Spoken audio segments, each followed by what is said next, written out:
before this, I'd like to say something. I'd like to say something about your podcast and how you show up here because I mean, Pandas and Cello. I mean, this is definitely uncommon, right? So it's uncommon. Number one, it's something like, okay, I wouldn't think about this. Pandas playing. Oh my God. Okay, let me see what that means. Oh, uh, so and then it's like free flowing, like just in the order of things, not attached to outcomes. Whatever shows up is the right thing. No bias of any kind, no agenda. I'm like, okay, do I know to operate in such an environment? Oh, wow, this is amazing. I'd like to actually talk a bit about this during the podcast, Let's talk about it because also. I think we have bias.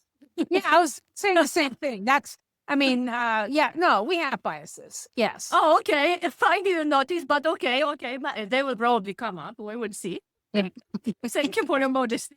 But I mean, like, yeah, really, like free flowing. So, well, to to introduce myself more than the fact that I'm interesting. That's what you mean, Julia? Yeah, Yes. Yes. So yeah. how do you pronounce your last name? Ulieru, and maybe as many, or maybe some of your listeners know, I go by Dr. M because I don't want to torture people, including my students, with how they pronounce my name. So it's Mihaela Ulieru, but you call me Dr. M if none of this comes up Okay. easily to you. Okay. So, okay, what else do you want to know?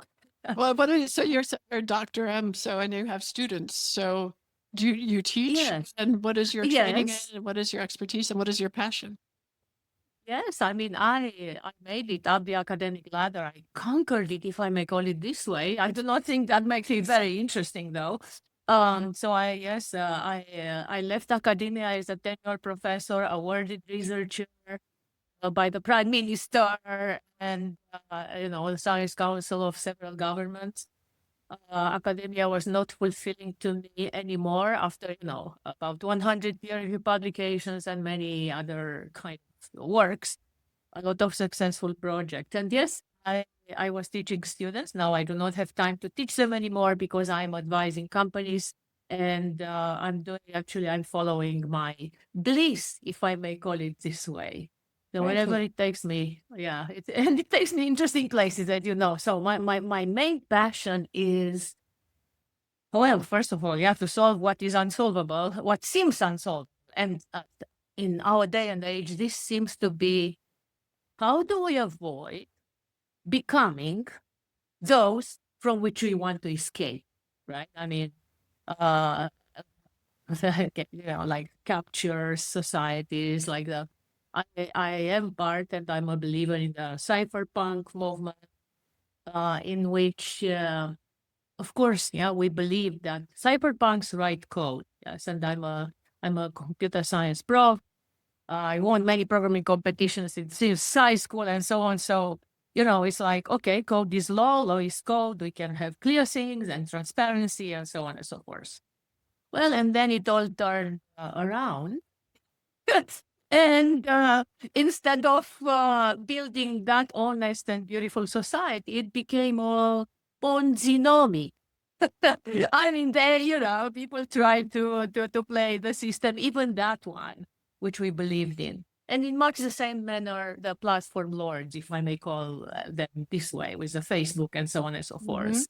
I mean, Douglas Rushkoff, yes, is a typical cypherpunk who is going against them, throwing rocks and the Google bus and so on and so forth. And yet the Google bus is flourishing. It's growing more and more. And Douglas keeps screaming. But so how do we keep our integrity in our day and age? That is a big thing, which seems to me I don't want to call it unsurpassable, but I mean, the story of my life is like repeated experiences like this, and yeah, so we keep screaming, throwing rocks at the Google bus, but I do not know if there's a solution.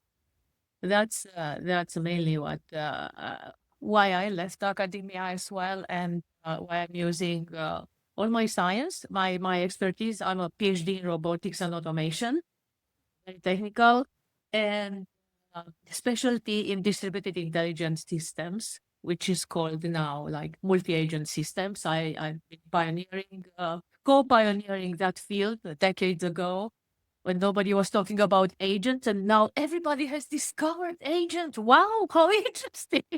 Yes. And yes, and of course, simulating societies and see how can we actually step off the Google bus. Maybe at least looking at those simulations. I do not know, Julia, if you are aware of Game B. I'm sure you are, right? Well, you mean Game Plan B. B? Is it called Plan B? No, that's Game B. that's the abortion pill. Sorry, Game B. Yes. Yes, I've heard people talk about it, but I also have only heard moneyed people talk about it. Like people It with a is- lot of money, and it feels to me like it's like Yeah, maybe a yeah. story that's being used for wealthy people to tell them things. I don't know. No, Maybe no, tell- I think you are totally off there. Okay. So Game B is, if you know Daniel Schmachtenberger, I mean, okay, wow. Surprising, because I mean, you are so aligned with Game B. And it is, an attempt. It started like about 10 years ago. I was in upper 12 in the community, and it's a peer-based community. You can Google it. Everybody can Google it. It's also a group on Facebook and so on and so forth. But it is all about they call it the meta crisis and how to overcome the meta crisis, and the crisis of governance, the crisis of course, which leads to climate and all the subsequent crises of the world. And it is definitely not something. It's nothing to do with people with big bucks. But Good. Thank you for telling me like, that, because I've only heard of it through people that, and so I thought, what's going on? Brett Weinstein, who is a professor, you must know Brett, yes? You don't know No. Brett Weinstein? Oh No. my God. Okay, then I don't know you very well, Julia, and but now see, I this know is why the you find thing. me interesting. Exactly. Thank you. Okay. I tell you, I'm not interesting, except that you don't know what I know. That's what That makes you interesting. for you, yes. I do not know for the audience, but okay, so Brett Weinstein is, well, he's very famous suddenly, although he was a part of Game B before this happened to him. He is also the brother of Eric Weinstein, who is more well known. Oh, wow. Yeah. Okay. But so Brett is a professor of biology, evolutionary ecology, and his wife as well. And they were professor at this Evergreen Evergreen college. State. Yeah. Yes, and yeah, he had he stood up for his beliefs, and he's been sacked because of this. Yeah. Well, And so he created a movement. But anyway, this happened before. Yeah, I mean, he was in Game B when this happened to him, so he was canceled and so on and so forth. And he has his own podcast. Well, I just wanted to say that also he is in Game B, so it doesn't have to do with the people with big bucks. It has to do with people who really believe in what I was telling you. The true cypherpunks and those who really believe that integrity is still out there and not just a game like smoke and mirrors for the bad game, which is behind that. well, we've both Well, been we in reach situations where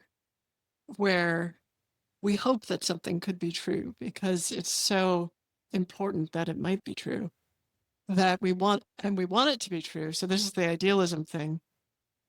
And then it's that it's really crucial to use your intuition and consistently be who you are to see if it works out that it is true, But this is, because this is, again, it's all related to the fake games that are being played in society, right? And that doesn't have to do in any way with, I don't want to say big words, but like the truth of the larger reality in which you live. Julia, like you were on the AGI, on the BGI conference on the love panel, right? And it's like all your principles are coming from universal values, and we know, like the cosmoerotic universe and all this. I mean, in this sense, eros is nothing has to do with sexuality, and it's just like the larger force, yes, that the universe exerts on. Did you say the exerts on cosmo? everything. Sorry, I'm gonna Cosmoerotic Yeah, universe. Maybe how I do you- should jump. I can you should jump and define bring the book here. I'm not defining it. This is a book by David Temple, which is a pseudonym.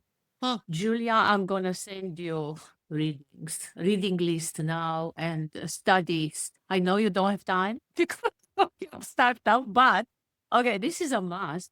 And I have another book, I can bring it here, by Howard Bloom, which is also about that. Yes. Also, the case of the sexual cosmos, how everything you knew about nature is wrong. Hmm. Anyway, the cosmotic Wow. universe, Ken Wilber is a co-author as well, along with Mark Gaffney and Doug Stein. I do not know if you know them. Ken They Wilber. are I mean, he did the he of did course, the Ken, at least amazing. you Yeah, know. yeah. Exactly. So these three ones under the pseudonym David J. Temple, kind of cool pseudonym, they released this book called First Principles and First Values, the Cosmoerotic Universe. And so it's an amazing book. It's not long. It has chapters, each chapter for one of these principles, right? And the values. And it just talks about fundamentals, which we forgot, which our society forgot. And I think until we tune our inner moral compass in alignment with that, because you talk about AI alignment, but AI alignment with what? With the dirty games which you are playing, with the Pondinomics. Oh, good luck, because they will play that games much better than us. But if we, as humanity, align with the first principles and first values, then we may have a chance. Yes. So that's what I think you. I mean, that's how I see your work, Julia. And Well, that's how I see your work. I mean, I feel that that's how we're very similar. That's our overlap, is that we keep trying for this ideal. I'm very curious, though. I was talking with Carmen earlier today about women in this world of these ideas. What is, I mean, can we Well, speak? can I just say something? I spent the morning, I listened to a lot of podcasts, and I listened to the new book. If anybody builds it, it's a condemnation. It's a book by an AI. If we build it, we all die. Exactly that Yes. book. Yes. I know. The author, very well. one of the authors was Eliezer Yudkowsky, of course. was And being I have to tell interviewed. you, he is, Dr. Ben Goertzel, who is AGI, father of AGI, and Yeah. he is the CEO and friend with Julia and so Yeah. on with us. Eliezer, he worked with Eliezer in the same this Miri company, and he wrote an article. You should read that article, Carmen. Now that you are listening to the book, because Ben dispense a lot of things, and he's showing how Eliezer actually is using the moment to capitalize, for himself. So he is playing the bad game. Yes. But anyway, so I was listening to a whole bunch of different podcasts, one on philosophy, one on science, one on history. And it strikes me when you look at the comments on these podcasts, it's almost always men. There are very few women, at least, I don't think that the percentage of comments accurately represents the viewers, but it's not far off. I think that a lot of these serious or trying to be serious discussions of what's going on in the world are not attracting the female audience that I would hope that they would attract. And I was just speculating with Julia, why is that? I'm thinking my own experience, taking it because I am on those. I'm more involved than most women, maybe. Yeah. And I notice the attitude, right? And more often than not, when I make a comment, then there's some guy which kind of tries to put me down as the blonde head, and then I always come back, with something. Pardon my modesty, Julia. I already told you my feathers are okay. So I come back with something smart, and then they immediately like puppies, So you have to come back, and then they respect you. That's the thing. I mean, you have to punch back. Right. And I'm like, when it comes to intellect, oh yeah, bring it on, Yeah, And so that's the thing. And I think many women get discouraged when and then they say, "Nah, that's not for me," Right. And unfortunately, that's the game in town, right? Is the That one up. is. I mean, that's what Twitter became. I mean, I was Oh, very active in horrible, yeah. Twitter at the beginning, Ooh. but the last 5 years, I just disappeared because I don't find that pleasant. I don't find it to be a learning experience. I don't find it to be of any real value. It is, it's organic disappearance, Carmen, because I think, interesting posts, nobody is reading them. It's like they read the scandal post, and I'm like, That's okay, right. that reflects who we are. That reflects the society. So I also noticed that about my post because I mean, I think last year I decided, and I don't know why I decided to get on X. But there's no effect. Don't worry, the world will not be changed by No, me. no. So yeah, so I continue with Medium and with my other more meaningful, let's say, outlets. Right. Well, one of Substack is a good one. one of the interesting things that one of those podcasts talked about was that this person considered Mark Zuckerberg to be more the president of the United States than the president of the United States. And I sat up and listened to that, and I was like, well, you could put in Jeff Bezos. That's true. That's true. I So mean, it's a there's- technocracy. Yeah, Technocracy, it's no, the that's clear. technocracy, right? Yes. And I thought, I go, that's not an invalid point. Because Julia and I had a conversation a few months ago where Julia came up with the scathingly brilliant observation that meaning doesn't scale the way it used to. That the civil, and really, I would just say that the meaning generated by civil society no longer scales. And I don't think I have the right formulation there. And if you ask, and that's the right formulation because X is a good example exactly Yes. of that. Right. I mean, we go down, the meaning goes down. There's the meaning goes down into some other horrible place of Exactly. or at least You know I what? think it's horrible. Yes, go ahead, Julia. Well, so first of all, just to set the record straight, it was your observation. I was paraphrasing it because I'm good at paraphrasing things in a few words. So I was saying things, and then you said, "Oh, well, she meaning doesn't that." scale. Yes, and I was, yes, that's what I mean. Yes, but still, yeah. But we were sort of coding meaning. So like some meaning does scale, but it's not the kind of meaning you were talking about. So now you're saying like, what is that kind of meaning?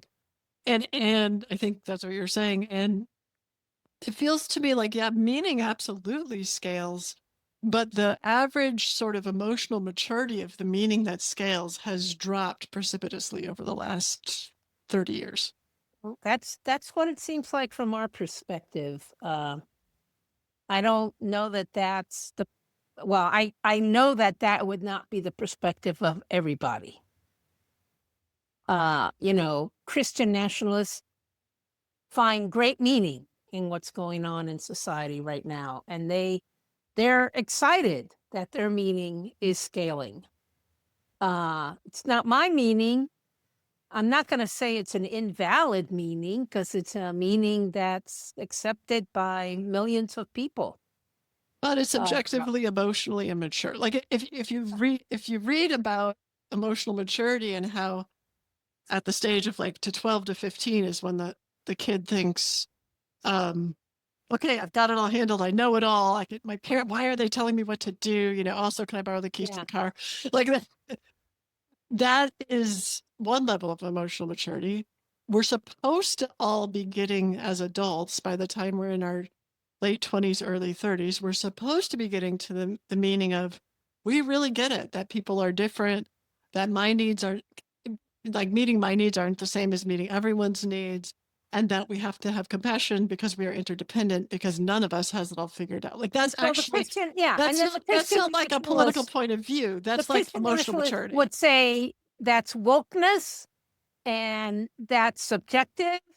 And in fact, one of their goals is to like root out academia, because they believe that those meaning pills or meaning vaccines are being injected into young people and ruining them for life. I mean, I think you could that's how argue they that. think about it.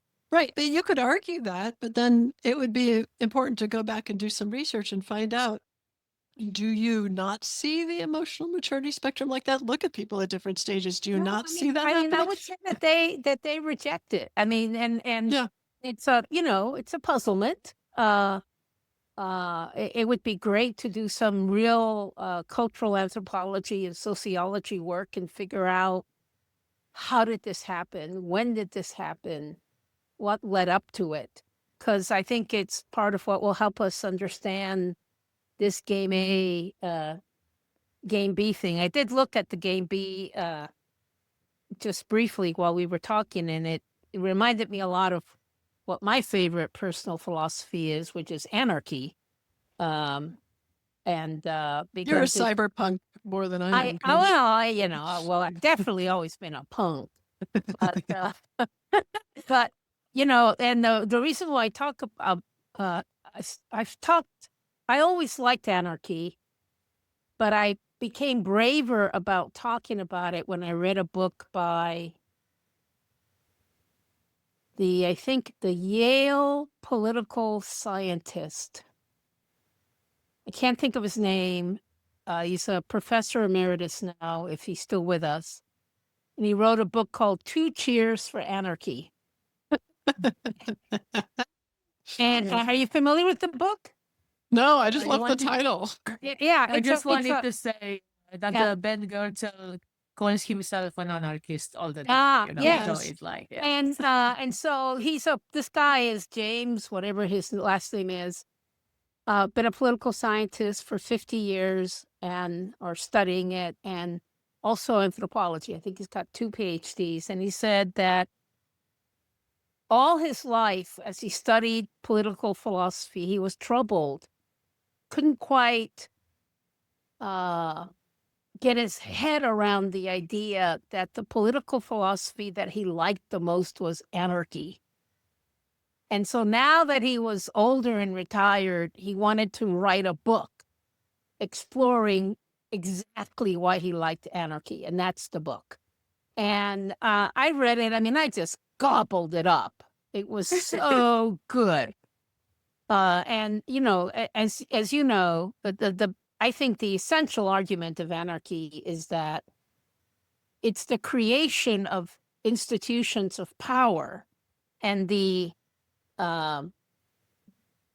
development of instruments of power that set society off on the wrong course. And if we could figure out a way to collaborate and solve problems at scale without creating those institutions of power, we'd be better off. Yeah. Very idealistic, but to me, it's an ideal worth fighting for, or worth exploring for sure. It's so interesting how those institutions of, first I want to say, yes, that's very interesting to me, although I don't consider myself an anarchist, but I don't know why I don't consider myself an anarchist, because that's very interesting to me. But also, I want to say it's not just the Christian nationalists who are interested in scaling meaning that's at a low emotional maturity level. The entire radical left and the secularists are exactly the same. Yes, I agree. I agree completely. that Exactly the both same, sides- right? Both sides like to scale meaning in a vampirish, ghoulish way. Yeah, it's disgusting. And it doesn't help. And It doesn't help anything. Doesn't help. It doesn't help this generation of kids coming up. And it's just not a good idea. But anyway, it's happening. But yeah, so there's that. But also, I'm part of this group that is working. They're sort of on the fringes. They're working on, I don't want to name the group because I'm going to give a critique of what goes on. They're working on trying to change things in the world. They're mostly academics. And there's people who are afraid of being found out that they're in the group, not because it's illegal, but because they're scared of their academic reputations. And so the first thing they did was create an NDA. And when I got Wow. into the group and I'm like, I'm not going to sign. Like, what is this for? Like, what? Are you like a company? What's happening? Is there proprietary like company information? We're going to like, and they're like, no, we just couldn't figure out how to get people not to talk about it. Like, and I'm like, so that's the first impulse is to go for this structure of power. Like you're agreeing to not disclose this and you will be punished if you do. And I'm like, why is that the first impulse? It's because it's like we keep imitating what we have. Exactly. We think that's Where the only way to make it Mihaela work. began, which was how do we avoid becoming Exactly. what we're fighting, right? What we want to escape. Exactly. Yeah, what we want to Yes. escape. Right. Yes. Yes. But And I so wanted to say something to. Oh, sorry. Go ahead, Marcos. I just wanted to say something to what Carmen was. no, that was saying all. It about was just like I was surprised that like all you need to do is in a community say, hey, you're part of a community, and you reinforce the good feelings in the community, and you say like part of what we do is we take care of each other, and these people don't feel comfortable with that, so whatever. You know, I mean, it's just it feels like that's obviously what you do.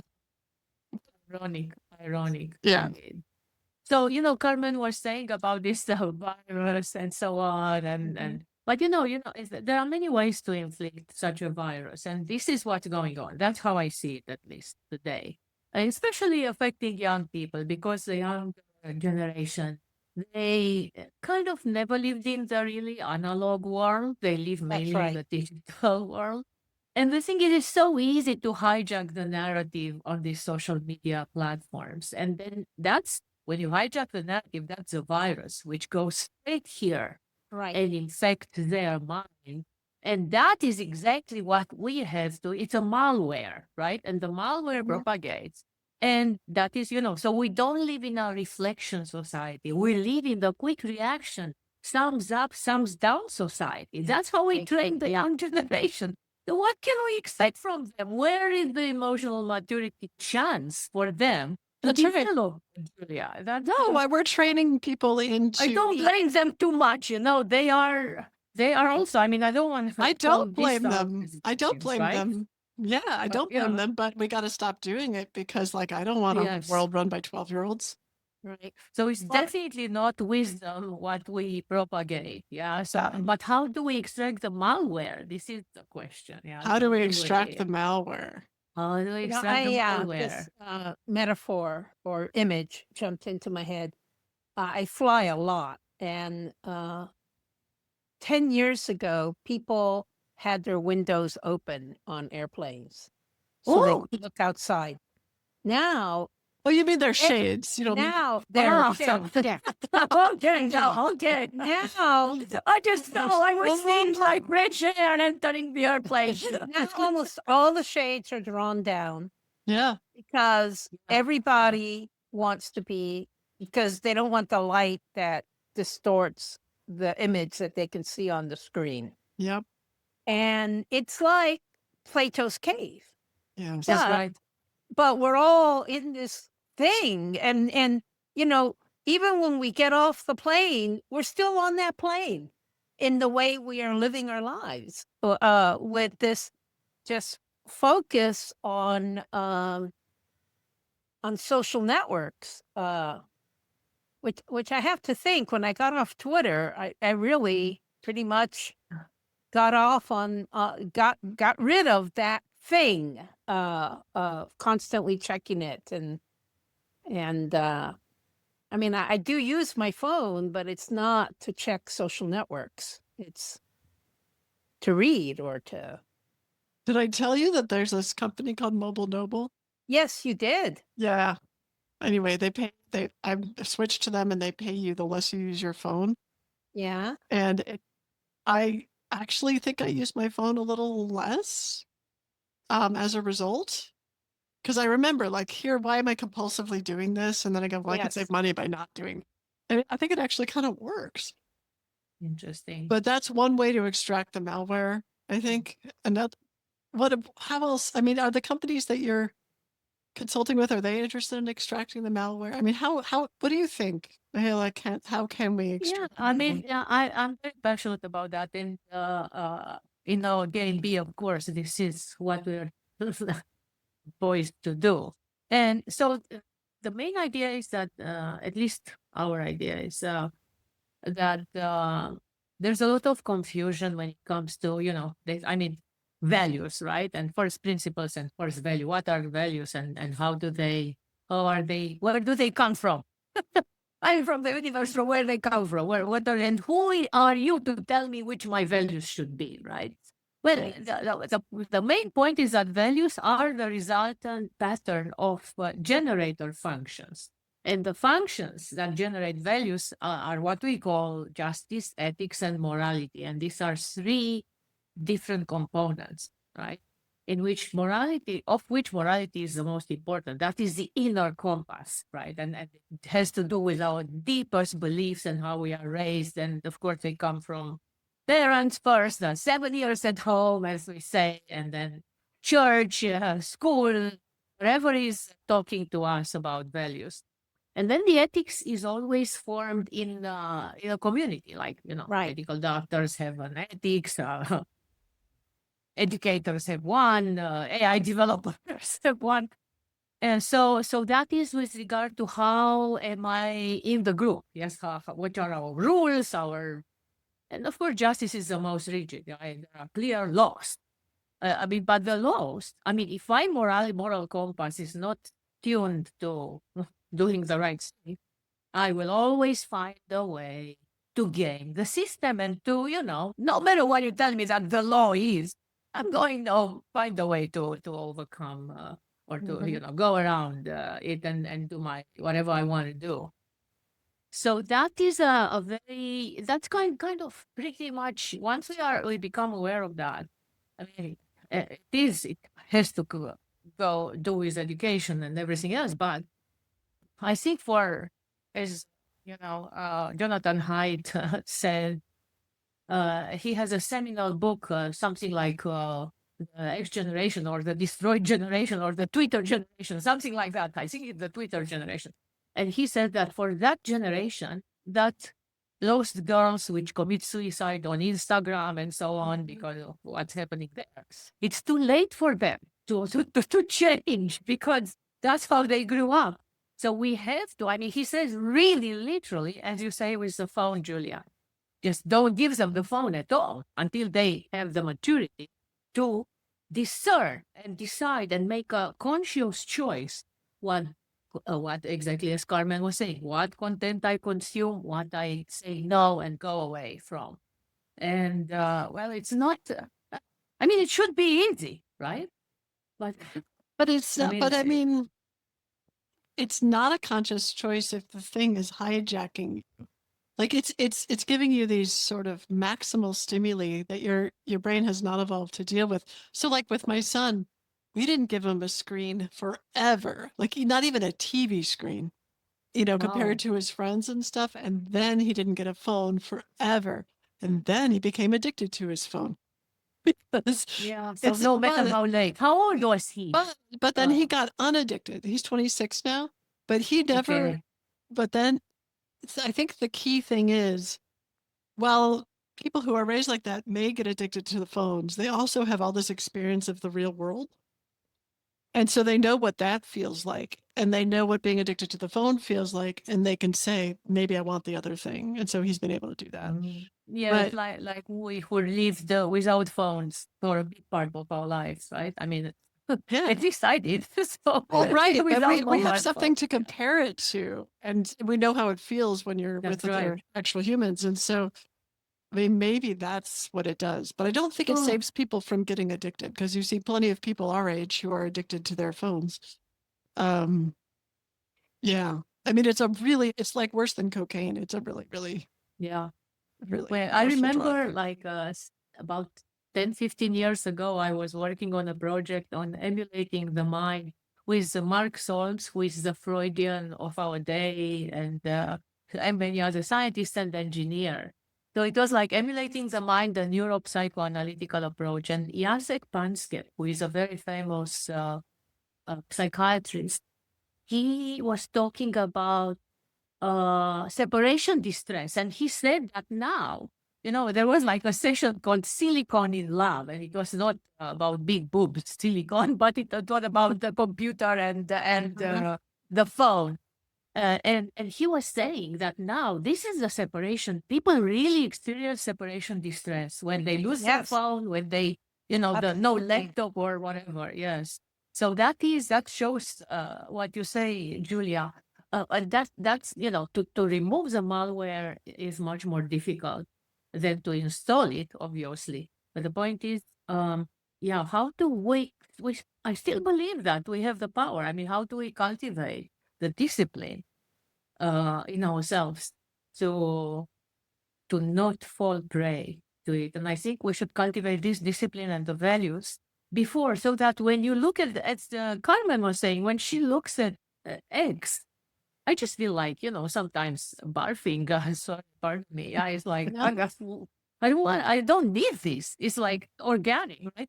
So how do we cultivate that so people really feel it? That is the wrong thing. I don't want this.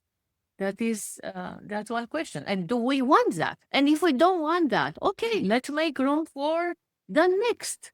The world is successor to humanity. That will be better than us, right? And that is now the AGI, singularity, whatever. So I think we are at this juncture now as a society.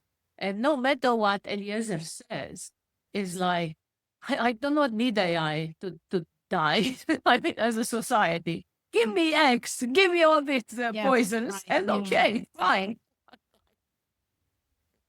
They are also driven by AI, by the way. Yeah, of Right. course. Yes. Yeah. Yes. Wow. So what do you, are you doing work with Game B now? And if so, or even if not, I'm curious what their strategy is. Like, I mean, I like it's sort of will, like we know the problem, but what's the And solution? that's exactly the point. I mean, well, I'm not asking you to sign an NDA, Julia. But the point is, do you think, like, would I tell my strategy to my enemy? I see. So you don't want to say publicly what the strategy is. I cannot. No, of course not. I mean, do you think that Ken May will accept it? Do Yeah, you think right. that they won't No. come after me? Why do you think Satoshi released Bitcoin and we don't know who Satoshi is? Mhm. Let's just say, right? Let us release the anti-malware. Yeah. And maybe you will never know who we are. Ooh, I So, love the intrigue of you being like a Satoshi character. That is intriguing. well, not And me. you- Come on, you game B, familiar- game B. There was a book written, I don't know, 10 years ago. It was something like The Future Through 100 Objects. So Cool. there was something like that. There was a book, there was a BBC series, The History of Britain Through 100 Objects. Hmm. And so that inspired this individual to write kind of the history of the future through 100 objects. And so it goes from, I think it ends like in 2080 or something like that. And it's like somebody's creating a museum of the last 100 years. He's got selected his objects.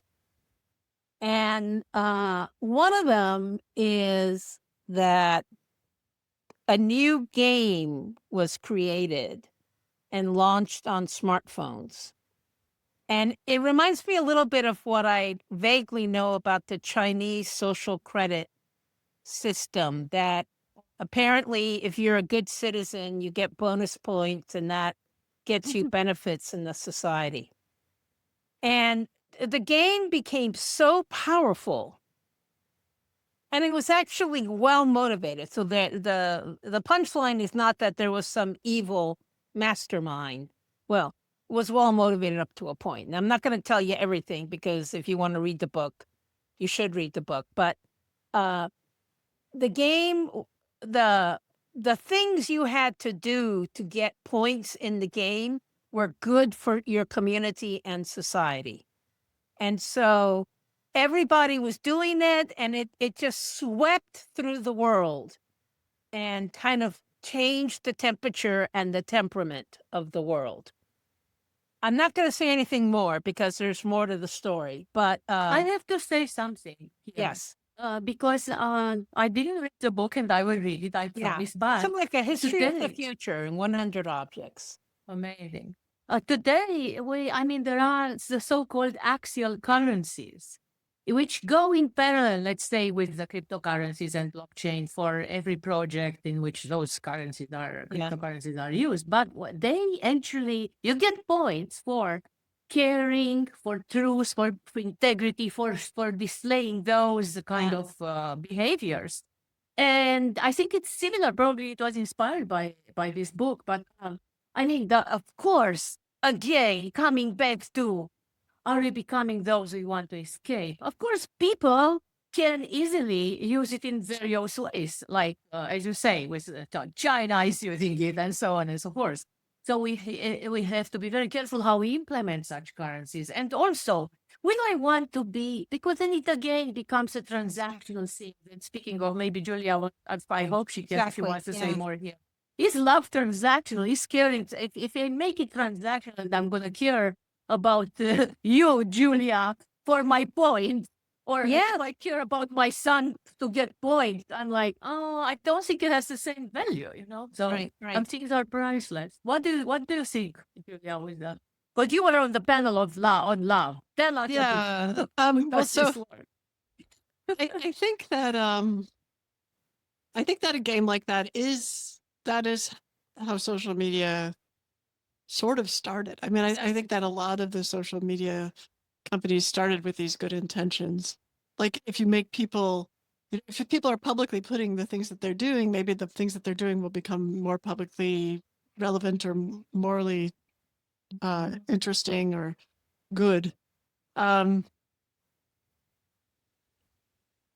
think that we just fell in love with behaviorism, and somehow it's now driving our economy, and it's not the best model of how people actually work. It's great for training dogs. Um, you know, and those are great. and it works, like it really works in people. But it's sort of like it's like a half measure. It's like when people say, "Oh, I spank my child because the child stops doing the thing that I spank them for." And it's like, that's right. That is true. That works. But then, of course, what you're not talking about are all the things that happen after that, right? To the child's brain and to the future relationship that the child has, et cetera. So we don't think about the damage that behaviorism causes. And we ought to, because what it does is it takes away time and attention from the actual authentic, real experience of connection and love that has no need for transaction. It's just there. It just emerges. It's And just yet, true. I think millions, hundreds of millions, maybe billions of people never experience that way of living. They just don't. For many of them, they don't even think about it. I mean, it never really even penetrates their consciousness that they are stuck in a silo of expressing themselves only in a particular way. And that Reaction over reflection. yeah, and it never Yeah, occurs to them that there could be an alternative way. And that's why when I think about the years ahead, I think, there's two scenarios, speaking at this very, very meta level. There's two scenarios that are equally likely. One is that we'll just keep going the way we're going, escalating, escalating, escalating. The other one, which I think is equally likely, there's a third scenario, by the way. Thank you. The other one, Please. which is equally likely and may in fact just be caused by the first scenario, is that something will happen that will create, it's going to be catastrophic, a big break. And the break will be so big that the previous ways cannot continue. So everyone's going to have to recalibrate. So That's a those singularity, kind of a singularity. So Yeah. that's I'd say, just to give it a wag, 40%, 40%. A 20% scenario, and I think I'm being generous there, is game B, or some kind of awakening Mhm. that occurs. Now, we have had those awakenings in the past in human history. We did have the Enlightenment, Mhm. which was really very significant. Radical. And I think something probably happened in the 500s, 600s, 700s, in the Common Era that, we don't quite, at least I've never read a really good account of what was going on there. But I think there was some shift change then. And then I think, people talk about like 1100 BC, the year civilization collapsed, the rise of what is mistakenly called monotheism, but nevertheless. So I mean, I think the one cause for optimism is that history shows that we do occasionally, over a generation or two, have a big break. Another one is the transition from hunter-gatherer to agrarian, which I would argue we're still working our way through. Really, basically, still at play. Anyway, I don't know why Well, because you were Yeah. talking about the 20% and that it's possible, which And I was like. looking for historical examples of, can something relatively peaceful and yet with tremendous impact occur over a couple of generations? And We think that faster because now artificial general intelligence, if we feed it all the ancient wisdom, which we forgot, right? I mean, we are too busy in our, scandals or whatever on X. So, if that can really bring back all that wisdom, and it will be at least how Dr. Ben Goertzel calls it, I love it, like the consciousness explosion. And you are talking about this kind of, humanity can rise up to the occasion, and awaken to okay, wow, wait a second, look what I'm doing. And so that's what we are also, the game B is creating the infrastructure for this transition. So to make it as smooth as possible. So to save us from the downward spiral of the meta crisis. Yeah. It will be empathy, radical empathy for all living beings, with, as Julia, with love and all that, and the realization that actually, oh, wait a second, what we are doing here is destroying us in the first place. Exactly. But I think it will happen faster. But when you said about that was quite. It made me think. You said the from hunter gatherers to agrarian, and we are still there. But I think we are, because we are also relearning from those societies and communities how to live together, right? So it is like the commons, a redefinition of the commons and the remembrance of the indigenous values and what we left there. Yeah. Yes. Yeah. I think we're moving to more of like a village size rather than nation state size, because AGI will allow us to do that. But that would be very consistent with anarchy. Anarchism. And just to add to that hunter-gatherer agrarian, and then in the 19th century, we had this industrial revolution. Now that's definitely the one that we're really still grappling with. And the industrial revolution came before I think we had completely resolved the transition from hunter-gatherer to agrarian. And then we added the industrial layer, which just overtook the agrarian. I don't have any point to make. I have some comment. I have a point here with the industrial, and actually I think it's an important point. because the Industrial Revolution also created the man. Corbusier is calling it the modular man. So the thing is, like, when people become more machines, right? So Yes, we have the right. cogs in the machine. I'm doing one operation well, but that's all I do, and that's my subsistence. I reduce myself to being a robot, a machine. And of course, robots nowadays and AI can be better than us, but we propagated that kind of society, which is actually a very violent society against the worker, right? But it's like the supervisor, okay, you didn't do this right, and so on, and I have all this power, and again, the power grabs. So that industrial society came also with this, yes, like the mechanization of the human. And then Right. that comes together with control, power, and that escalation of that kind of organization, right? From the company, manufacturing, of course, especially, to the nation states and Right. authoritarianism and so on. Yeah. Well, so do So you think yeah. that, I mean, AGI, as we have AGI embedded into robots that have their own experience, that have sensation and have their own experience of a body, and they have their own risk. They have their own physical risk, so they can relate to humans more. There's more of a And sense maybe pay, experience of pain, pain or like us. mortality or things like that. Do you think that there really will be a consciousness explosion? In other words, there's more consciousness around, but also, do you think that will change the way we interact with them? Or do you think we'll start interacting with them?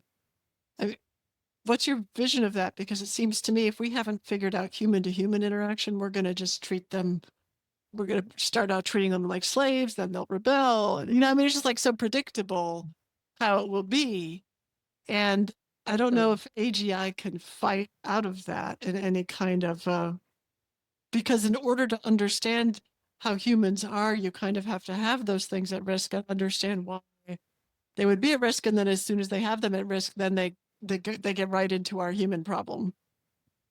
And you know how humans are. We are all there is. Yes, we are yin and yang. We are good and bad. And I think like Carmen was giving us those three scenarios.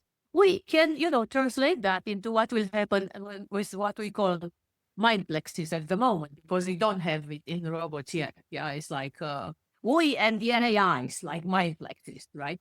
So, and if we extend that to societies of ours and cyborgs, and because when those robots will exist, we already will also be evolved in a different way. We may have implants, we may become cyborgs, and we may be able, maybe some people will opt out, right? So we have I don't want to say normal I'm going to people, opt but out. okay, we are not normal here. Okay, so the cyborgs, the robots, and humans, and then they will interact with each other. There are many scenarios. Of course, there's bad scenario, as you were saying. Yeah, we can go fast down if we continue in this way. Exactly the first scenario which Carmen presented, and the second one may be okay. So they may look at the humans like we look at squirrels, right? There's something nice, we don't bother with them. We let them be. Right. And the third scenario can be okay. We really don't care about these ones. They are in our way, and in the way of our evolution, we are evolved. And they can just simply say, like, I'm hoping they will look at us as we look at monkeys. And it's like, okay, well, that's all they can. It's fine. They are funny. I hope they will not put us too many of us in zoos. So, so that our children will learn from us. But, I mean, what Michael Levin is kind of promoting is like, we have to learn to be empathic even to our own cells and organs. And because we don't know, I mean, they have cognition, they have feelings, and not to mention the rest of the animal world, which we decimate mercilessly, and Right. we think they Right. don't Right. feel anything. So, I mean, if we are like that, I mean, why would we not accept that AI alignment means that the AI will do this to us, right? And Right. for me, is the jury, should decided already. We are the jury, and we decided. So it's how we behave. I think that's the answer. Yes, what we are will be reflected Mm. in our destiny. And sorry, it sounds really drastic now, but we will deserve that destiny. Yes, How we we will are. deserve that destiny. That's Thank you. What a no beautiful. doubt. Yeah. It's sad but true. And maybe it doesn't have to be sad. Maybe we can deserve a better destiny. Awake or die. You know, speaking of guilty we all die. No, if we awake, we don't die. That we will live better. Maybe with the help of AIs. But it will Thank be you. so much nicer. By the way, Julia, I wanted to ask you, what's your opinion? Well, so I Yeah. realize I have a hard stop right now. So I think Okay. I think we have to be done, but I really would love to have you back and talk more in 2026 because this is amazing. And Just wanted to know if you think that about humanity, you want to stay human. That's what you want to say. Like humanity should be the ultimate and the stop of evolution. Is this what? no. Correct? Okay. That's what I thought, because you would opt out, or you would not want to be a cyborg. No one. Oh, I personally don't like. I feel like things evolve. Everything evolves. Everything changes. Okay. But I don't think that the entire branch has to go off in one direction, and that's very unnatural for that to happen. I think it's much more natural to have branches that go off in many directions, and that's better because then you have many more opportunities for humanity to survive if you have all these different branches. Some version of humanity can survive that way. And so I think it's great for people to choose whatever branch they want to be in. Beautiful. I think, I can stop here with this thought. Okay, good. I'm happy now. I really enjoyed our conversation, and it was very good to meet you. And likewise, another anarchist. When you come back to our neck of the woods, let's have coffee. Okay, absolutely. Yeah, let's do it. All right. Thank you. Take care. Thank you so much. You were amazing.